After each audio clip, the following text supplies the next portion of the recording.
Bonjour et bienvenue à tous sur i24 News, c'est l'heure de votre magazine sur le web. Aujourd'hui, notre émission est consacrée à la mode et à la technologie. Au programme, l'interview de Philippe Blau, designer israélien, diplômé de département de l'art et du design graphique d'Avni. Il nous donnera son point de vue face à cette technologie de plus en plus présente dans l'univers de la mode.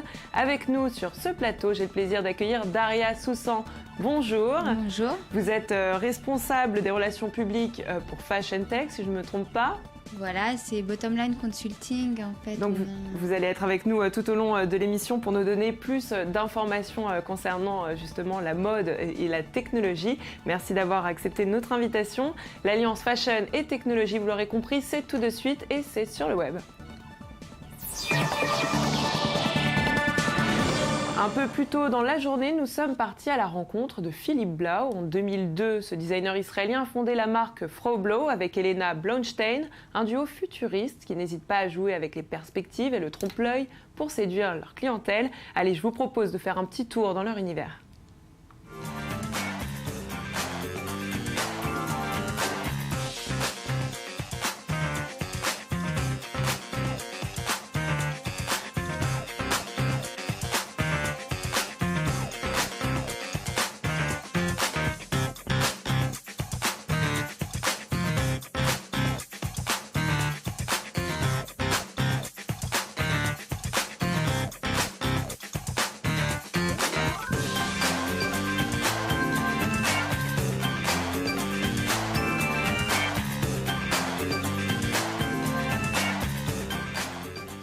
Aujourd'hui, après 12 années de collaboration, les créateurs de Frau Blau ont bien compris une chose. En 2014, la mode ne peut pas se passer de technologie. Philippe nous donne son point de vue. Allez, on l'écoute.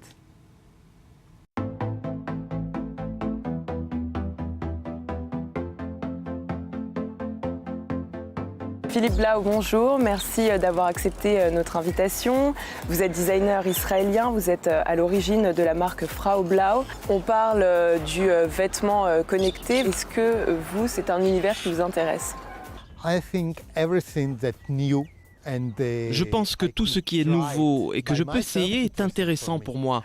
Mais je pense que la technologie liée à la mode n'est pas quelque chose de nouveau.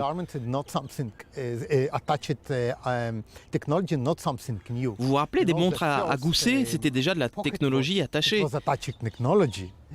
Dans les années 90, les t-shirts avec les lampes LED étaient hyper populaires et tous les gens de la mode se souviennent de cette marque anglaise, Cyberdog, qui utilise ces t-shirts à LED encore aujourd'hui. Je pense qu'il est intéressant de voir comment la technologie est devenue à la mode et fashion. Comme la nouvelle invention dont tout le monde parle, la Pebble Watch, une montre connectée qui est devenue un accessoire de mode.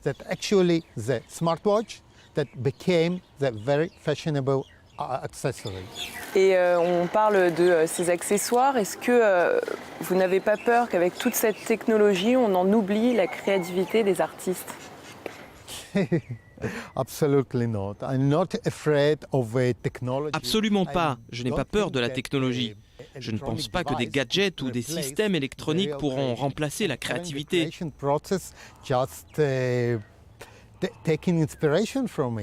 Même si le processus de création puise son inspiration de la technologie. Quand je pense aux habits connectés, je pense à l'e-paper. Vous savez probablement ce que c'est, ce nouveau matériau qui vous montre les photos en noir et blanc. Sans avoir besoin d'électricité ou d'énergie. Ça peut marcher grâce à une petite pile. Imaginez une robe faite avec de l'e-paper. Imaginez les ordinateurs portables, ces bracelets sur vos poignets. Ce sont des accessoires de mode inspirés de la technologie. Et vous ne pensez pas que ça va être cher tout ça, toute cette nouvelle technologie, toute cette mode qui s'allie à la technologie? Le prix, vous savez, ça dépend du prix que vous voulez mettre dans un vêtement, si ça les vaut. Vous pouvez avoir une Apple Watch en plastique ou en or et en diamant.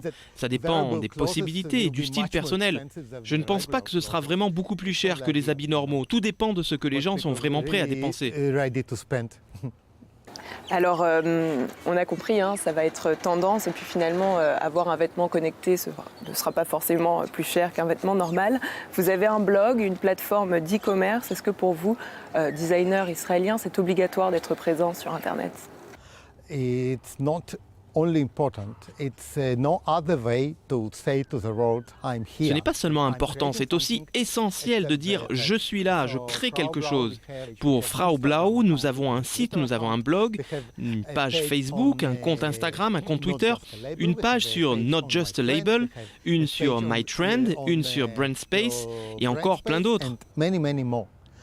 I mean, everything we creating in our studio, tout ce que l'on crée en studio, on l'envoie immédiatement sur nos comptes parce que les gens sont intéressés par ce qu'il se passe derrière le rideau. Comment le processus de création des marques, comment il se développe, quelle est l'esquisse de la robe. Ce n'est pas seulement une question de technologie, mais de communication. Ce sont les nouveaux moyens de communication. Sans diffuser sur les sites web, les médias sociaux, impossible de continuer à travailler. Quand vous envoyez de l'information, vous recevez un retour. C'est très inspirant. Merci beaucoup. Thank you a lot. Merci.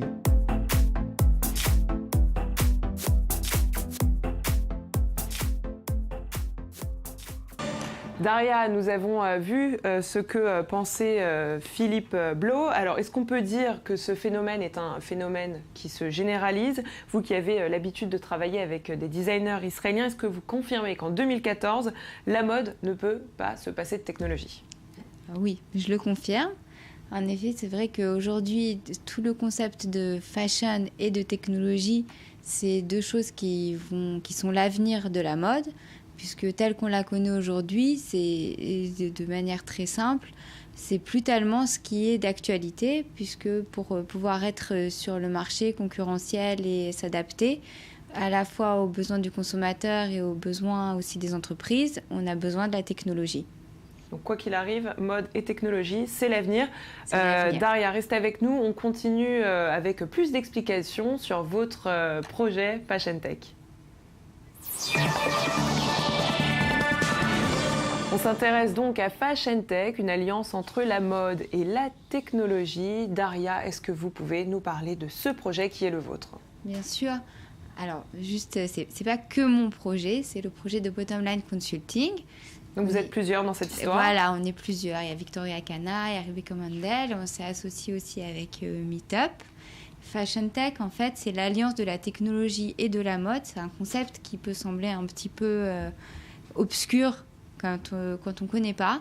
Mais c'est en fait tout ce qui est relatif aux applications, à la fois iPhone, aux applications d'Internet. En vérité, c'est quelque chose qu'on a dans notre quotidien, qu'on utilise dans notre quotidien.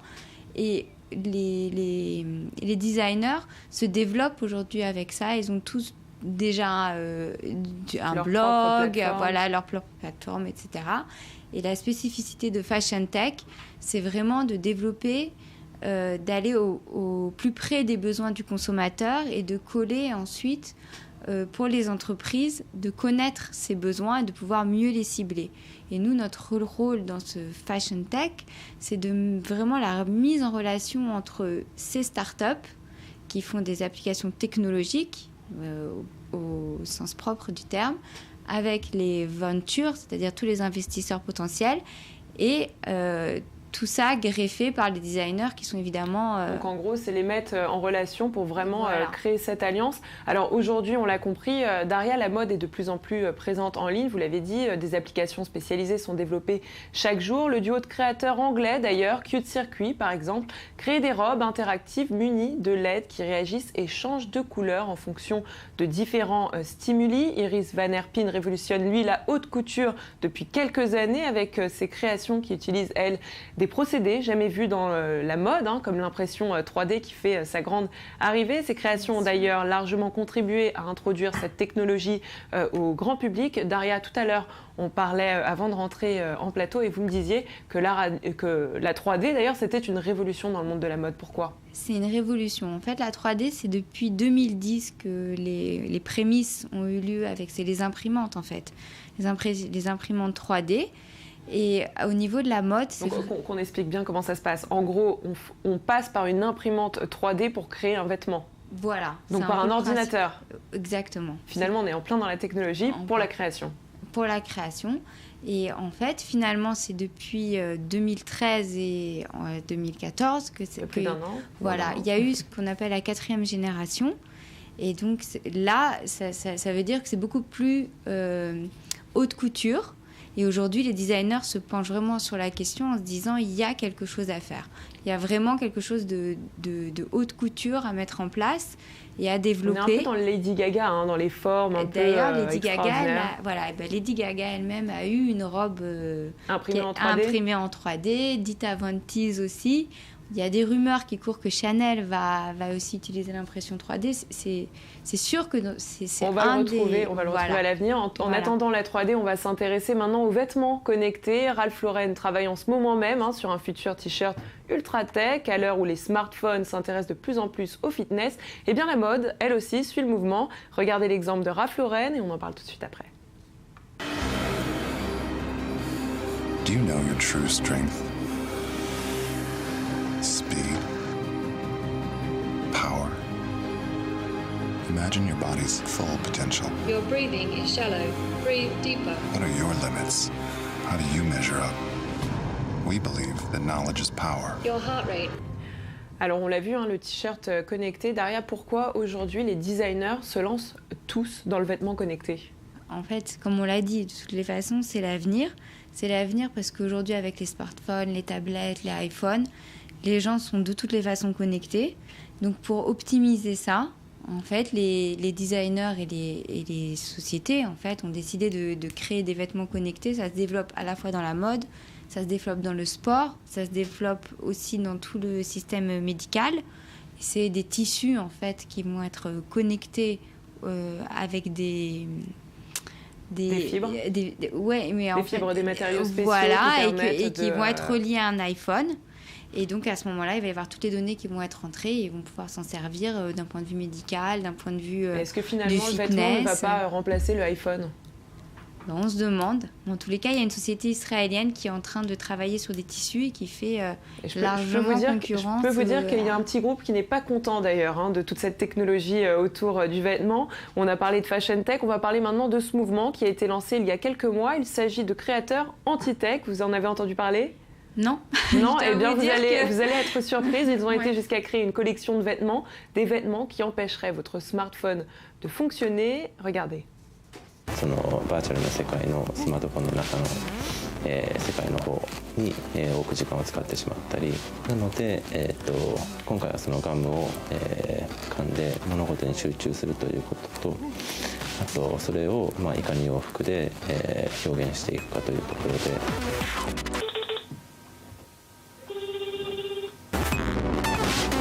そのバーチャルな世界からその身を守るということ、雨風を防ぐような、アウトドアの、手法を用いて、それを、情報の嵐から防ぐための手法として用いています。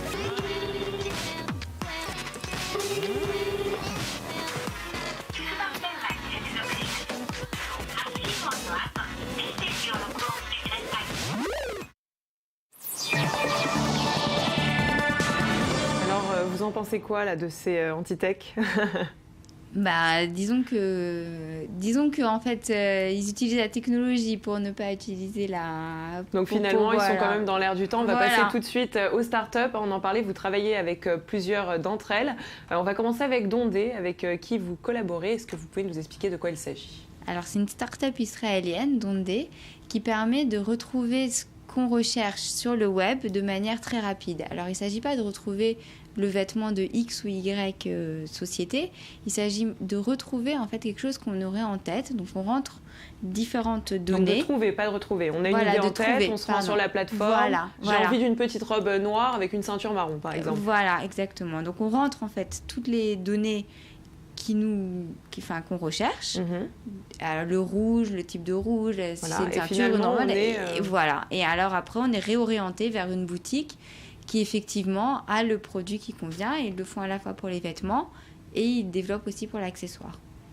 Très bien. Et on va parler d'une autre start-up avec qui vous collaborez très rapidement, Dougma. Alors, Dougma, c'est quoi exactement? Alors, Dougma, c'est aussi une start-up israélienne. Dougma, c'est la possibilité en fait de customiser des vêtements en ligne. Ça s'adresse aussi bien aux sociétés qu'aux particuliers. Ça va être toutes les sociétés de sport, par exemple, qui vont vouloir customiser leurs vêtements de l'équipe.